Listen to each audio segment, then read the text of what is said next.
Sports car racing was one of the most popular events of the 1950s, and Northern California was at the heart of it, with the Sports Car Club of America. And it remains a very important organization in the United States. It's very active. I think they have over 50,000 race car drivers in it. They probably have more race car drivers than NASCAR. One of the most popular drivers was Pete Snell. Snell tore up the track in his Triumph wearing an English racing helmet when he drove. It's pretty obvious to anybody that this helmet wasn't much better than probably a cardboard box, okay? And I think it was a style statement more than a true piece of engineered material to protect the human brain. Something proven in this race in Arcata in 1956. Pete Snell rolled his Triumph TR2 and died as a result of head trauma. When Peter died in that accident, the members of the Sports Car Club of America, the San Francisco chapter, got together in trying to decide what they could do to honor Peter Snell. Dr. George Snively was the physician at the Arcata course that day and took up the cause, looking for grants and donations to help create a set of helmet standards to protect drivers. And one of the participants was the National Institutes of Health. He got a grant. And the idea was to come up with test methods. And that's what they did. Dr. Daniel Thomas is the current president of the Snell Foundation.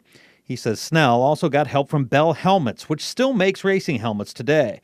It was the beginning of a system that would contract with companies to get helmet standards. Snively's work would lead to some of the first fiberglass helmets for race cars and motorcycles.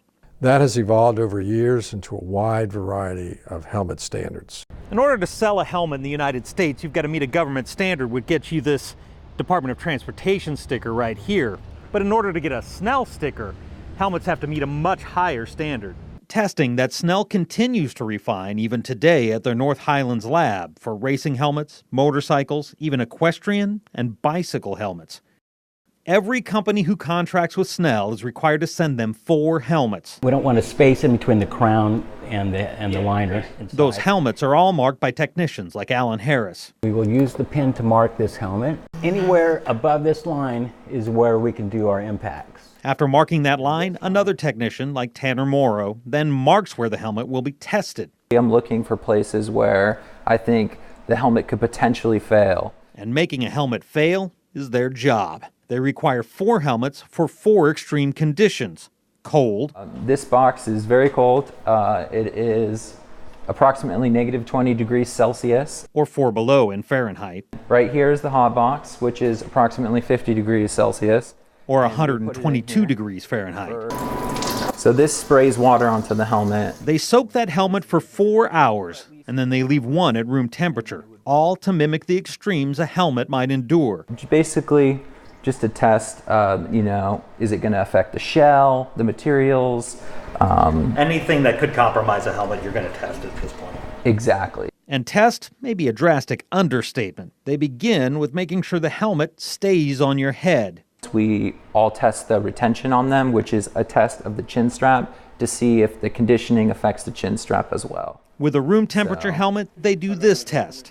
So we lift the weight up and drop it, and this helmet did perfectly well. Does that measure like an impact, like if you get hit or your head goes back? Is that what this is, to make sure it stays on your head? Yeah, like if you got hit on the brow right here, that to make sure the helmet doesn't just like fly off your head or something. Wet, cold, and hot helmets get this test to make sure the straps hold. The helmet is then put in this cabinet, where a technician shoots at the face shield with a pellet gun to make sure debris doesn't break through and hit a rider in the face or the eye. This particular helmet passed, others not so much.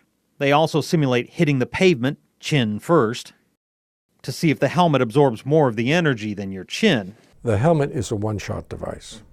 It's designed to structurally break apart, and that's how it attenuates the energy. The idea is for it to break apart before your skull does or before your brain gets serious injuries. And we're talking serious injury. It doesn't guarantee you that you won't get some injuries. Which means they'll do major damage to these helmets, like dropping a spike. to simulate a sharp, direct impact.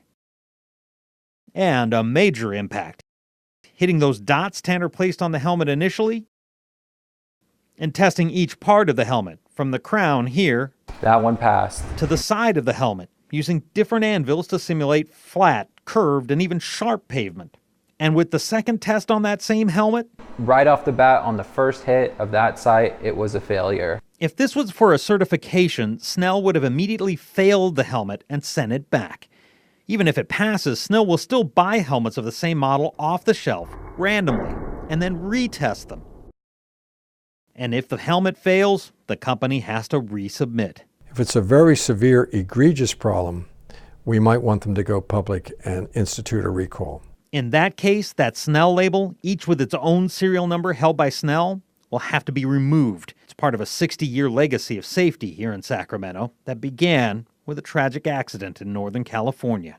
Peter Snell died that day, but a lot of people lived because of it, because of what his friends in the racing community did, and particularly George Snyder did, to try to do something about it. In North Highlands, Dave Manocheri for Common Ground.